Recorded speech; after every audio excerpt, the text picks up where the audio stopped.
शिवरात्रि प्रदोष के दिन का नियम बना लो। कितना भी कर्जा हो, कितना भी दुख हो, कितनी भी तकलीफ हो, एक नियम बना लो कि मैं भले मंदिर में पहुंचूं ना पहुंचूं, मैं भगवान के मंदिर जा पाऊं ना जा पाऊं। एक नियम बना लो कि प्रदोष के दिन और शिवरात्रि के दिन मैं अपने दरवाजे के बाहर एक घी का दीप दरवाजे के बाहर लगाऊंगी और एक घी का दीप किसी बेलपत्री के वृक्ष के नीचे लगाऊंगा।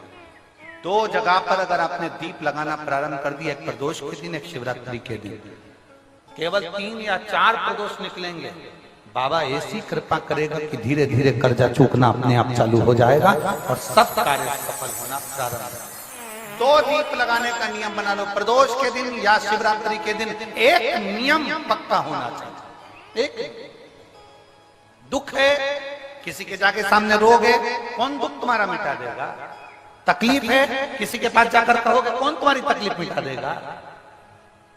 कष्ट है, कोई तुम्हारा कष्ट नहीं मिटा सकता। हमने पहले भी कथा में कहा, खांसी तुम्हें चल रही है, तुम्हें खांसना है। छींक तुम्हें आ रही है, तुम्हें छींकना है। छींक तुम्हें आ रही है, तुम पड़ोसी से कह रहे छींक ले, कोई ना छींकेगा। प्रदोष आती है, हर महीने शिवरात्रि होती है, प्रत्येक महीने शिवरात्रि आती है, प्रत्येक महीने।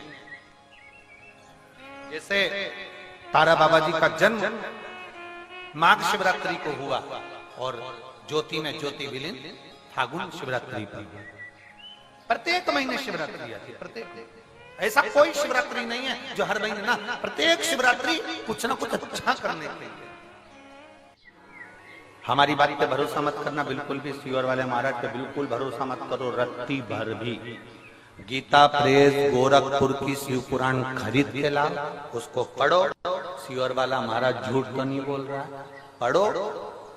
कुमार खंड निकालो, उमा खंड निकालो, शिव महापुराण का कुमार खंड उमा खंड निकाल कर पढ़ो, जिसके अंतर्गत लिखा हुआ है एक बेलपत्री का दान किसके बराबर होता है? तो कहा 1.25 मन सोने के सिंहासन पर शालिग्राम जी की मूर्ति को बिठाकर सोने का श्रृंगार कर कर किसी ब्राह्मण को दान दिया जाता है, उससे 1000 गुना दान बड़ा एक बेलपत्री का दान के बराबर। हम पर भरोसा मत करना, कहीं सीवर वाला महाराज झूठ तो नहीं बोल दिया, इसलिए शिव पुराण उठाकर पढ़ो। गीता प्रेस गोरखपुर की शिव पुराण को लाओ, पढ़ो और अध्ययन करो। अध्ययन करने पर तुम्हें मिलेगा कि शालिग्राम भगवान की शिला को सोने के सिंहासन पर बिठाकर सोने और हीरे से सजाकर जो दान करने का पुण्य मिलता है, वो पुण्य केवल एक बेलपत्री के दान से मिल जाता है। केवल एक बेलपत्री में वो बल होता है। और अच्छे से समझ लें, शंकर जी पे चढ़ी हुई बेलपत्र, मान लो तुम्हारे पास में बेलपत्र नहीं, मान लो तुम्हारे पास में बेलपत्र नहीं,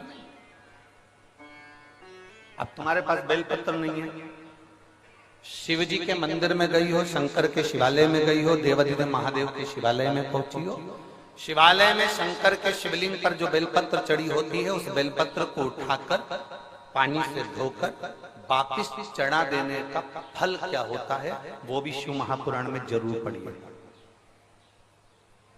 तारा बाबा की कुटिया में कथा चल रही है और श्री गुरु शिव पुराण चल रही है, जरा ध्यान से सुनना इसको, बहुत सावधानी से। जितने बाहर के पंडालों में भक्त बैठे और जितने आस्था चैनल पर सुन रहे हैं, जितने फेसबुक यूट्यूब पर सुन रहे हैं, जितने रोड पर बैठकर कथा सुन रहे हैं, जहां जहां आवाज जा रही है, जहां बैठकर कथा सुन रहे हैं, बहुत सावधानी से कथा का स्मरण करिएगा। एक बेलपत्री का दान शालिग्राम भगवान के सोने के सिंहासन पर बैठकर दान करने के बराबर है। शंकर भगवान के शिवलिंग पर चढ़ी हुई बेलपत्र को धोकर वापिस शंकर भगवान के शिवलिंग पर चढ़ाने का जो पुण्य है, कहा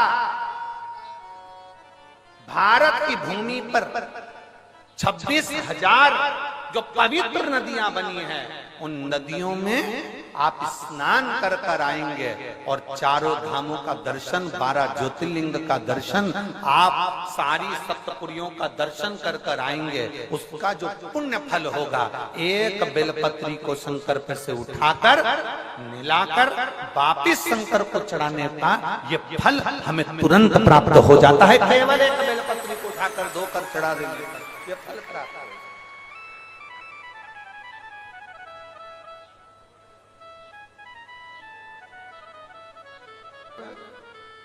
ना जाने कौन कौन ने ऐसा नियम बना दिया, हमें तो समझ में नहीं आता।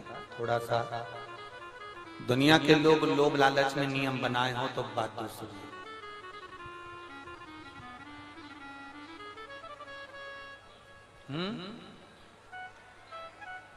पीछे आवाज नहीं जा रही है, पीछे की आवाज खोलिए, पीछे की। वहां जाके बक्से के तारों चेक करिए कि आवाज क्यों नहीं पहुंच रही है।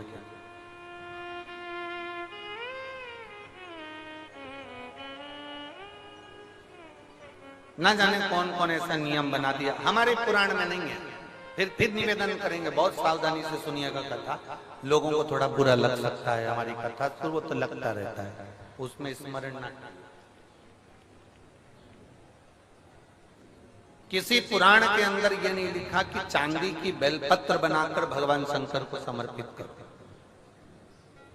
ठीक है, समझ में आ रही है ना बात?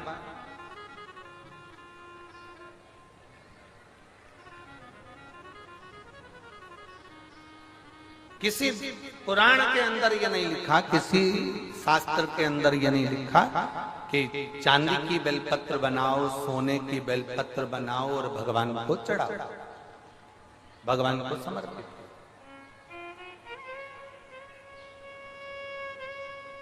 ये हमारे यहां कहीं कहीं कहीं हमारी पुराणों में नहीं लिखा गया, कहीं पर।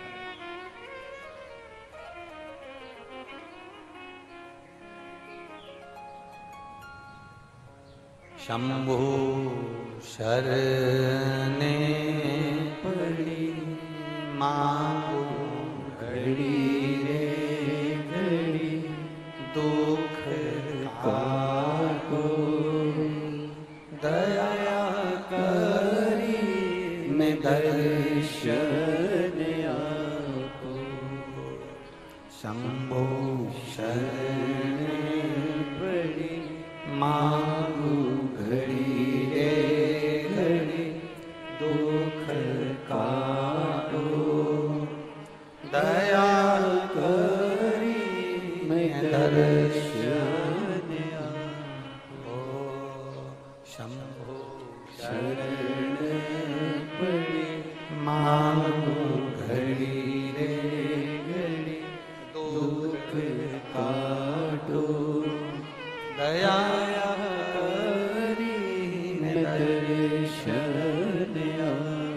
अब किसी ने एक नया नियम बनाया, चांदी की बेलपत्र शंकर जी को चढ़ाना,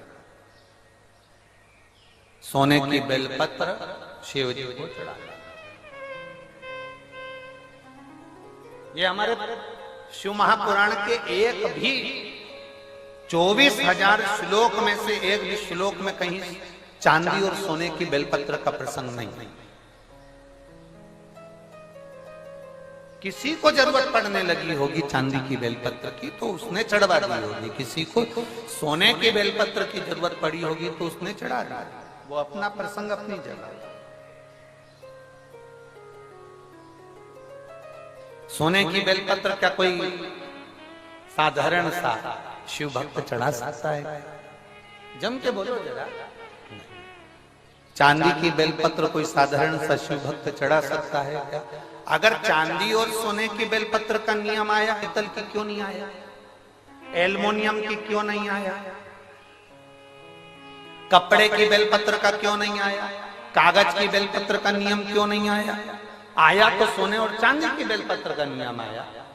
ये हमारे शास्त्र के हिसाब से, ये हमारे शिव पुराण के हिसाब से बिल्कुल नहीं।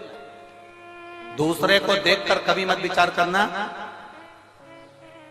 कई लोग उज्जैन महाकाल का दर्शन करने जाते हैं, कई लोग ओमकारेश्वर का दर्शन करने जाते हैं, कई लोग विश्वनाथ जी का दर्शन करने जाते हैं, तो वहाँ डलिया मिलती है फूल पत्ती की, तो उसमें एक चांदी की बेलपत्र भी रख देते हैं कि ये चांदी की बेलपत्र वो चढ़ाएंगे और आपको दे देंगे, तो आप वो चांदी की बेलपत्र ले जाके अपनी अपनी तिजोरी में, अलमारी में, अपने अपने घर में रख ना।